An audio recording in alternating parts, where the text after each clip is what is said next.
আপনার বাজেট 15,000 টাকার নিচে হয়ে থাকলে ভিডিওটা আপনার অবশ্যই দেখা উচিত।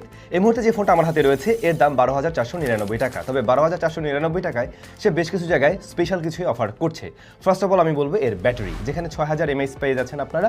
পাশাপাশি এর বক্সে আপনি পেয়ে যাচ্ছেন 18 ওয়াটের চার্জার। এরকম কম্বো এই প্রাইস পয়েন্টে আসলেই ইউনিক, স্পেশাল বলা যায়। রয়েছে 500 কাটারযুক্ত 120 হার্টজের ডিসপ্লে।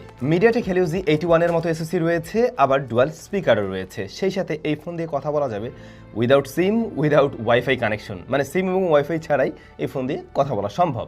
কথা বলছিলাম আমরা টেকনো স্পার্ক 40C নিয়ে।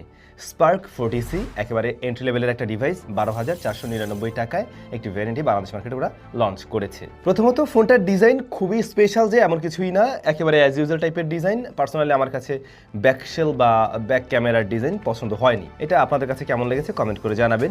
তবে রিয়ার প্যানেলে ফিঙ্গারপ্রিন্ট স্মাচেস বসে না, বরং এটা দেখতে গ্লাসের মতো লাগে, যদিও বা প্লাস্টিকে তৈরি। বডি ফ্রেমটাও কিন্তু একদমই প্লাস্টিকে তৈরি। 3.5 মিলিমিটার হেডফোন জ্যাকটা আপনারা এতে পেয়ে যাবেন। সেই সাথে আইআর ব্লাস্টার সেন্সরও কিন্তু এতে রয়েছে। আর ফিঙ্গারপ্রিন্ট রয়েছে সাইড মাউন্টেড, এটা ওই যে হোম বাটনে ইমপ্লিমেন্ট করা আছে। যথেষ্ট ফাস্ট, একিউরেট, অ্যানিমেশন কিছুটা ডিলে থাকে এই বাজেটে, এটাতেও আছে। তবে ভালো বিষয়, এই ফোনটা ড্রপ রেসিস্ট্যান্স সার্টিফাইড। মোটামুটি 1.5 মিটার থেকে যদি এটা পড়ে যায় সেক্ষেত্রে সমস্যা হওয়ার পসিবিলিটি নেই, এটা ওরা ক্লেম করে আর কি। IP64 এর রেটিং আছে। IP64 তার মানে হালকা পাতলা স্প্ল্যাশ লাগতে পারে, বাট পানিতে ভিজানো যাবে না একদমই। ডিসপ্লেটা দেখতে সুন্দর, যার সাইজ 6.67 ইঞ্চ। এইটা HD+ রেজুলেশনের একটা IPS LCD প্যানেল, যেখানে 700 নিটসের মতো পিক ব্রাইটনেস রয়েছে এবং 120 হার্টজ পর্যন্ত পুশ করতে পারে হাই রিফ্রেশ রেট। মোস্টলি আপনি 90 হার্টজের আশেপাশেই ফিল পাবেন, তবে 120 হার্টজ পর্যন্ত পুশ করে। ইনডোরে ব্রাইটনেস ঠিকঠাক পেয়েছি, শ্যাডো এরিয়াতেও ঠিকঠাক আছে।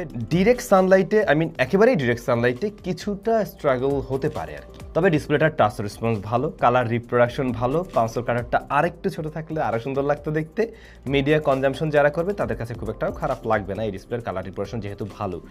আর লোয়ার চিনটা একটু মোটা করে ফেলছে, আর একটু ন্যারো থাকলে আর কি সিমেট্রিক্যাল টাইপের একটা ভাইব আসতো। আর হ্যাঁ, এই ধরনের HD+ রেজুলেশনের প্যানেলগুলো খুব কাছ থেকে দেখতে গেলে তো শার্পনেসের ঘাটতি মনে হয়, এটাতেও মনে হবে অবশ্যই। যদিও বা এই ফোনটার ডিসপ্লে কিন্তু অনেক বড় না, আপনারা বাজেট ফোনগুলোতে দেখবেন সাইজটা অনেক বড় করে ফেলে, HD+ দিয়ে রাখে।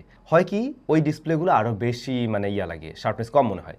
বাট এইটার সাইজটা যেহেতু মোটামুটি একটা স্ট্যান্ডার্ড জায়গায় আছে, আপনার কাছে হয়তো বা চোখে রেজুলেশন ততটা ম্যাটার করবে না। যাই হোক, প্রোটেকশনের ব্যাপারটা জানতে পারেনি, আপনারা আলাদা করে একটা গ্লাস প্রোটেক্টর অবশ্যই ব্যবহার করুন এর সাথে। স্মার্টফোনটি রান করছে কিন্তু অ্যান্ড্রয়েড 15-এ, আর প্রসেসর হিসেবে রয়েছে মিডিয়াটেক হেলিও Z81 এবং পাওয়া যাচ্ছে 4 এবং 128 জিবি ভ্যারিয়েন্টে। এটা 6 128 থাকলে তো আরও ভালো হতো। ওইটার দাম একটু বাড়িয়ে হলেও 6 জিবি র্যাম অনেকেরই প্রয়োজন পড়ে আর কি, ওরকম থাকলে ভালো হতো। যারা বিশেষ করে মাল্টিটাস্কিংয়ে কাজ করেন বা করতে হয়, অ্যাট এ টাইম বেশ কয়েকটা অ্যাপ্লিকেশন নিয়ে কাজ করতে হয় তাদের জন্য আর কি। MediaTek Helio Z81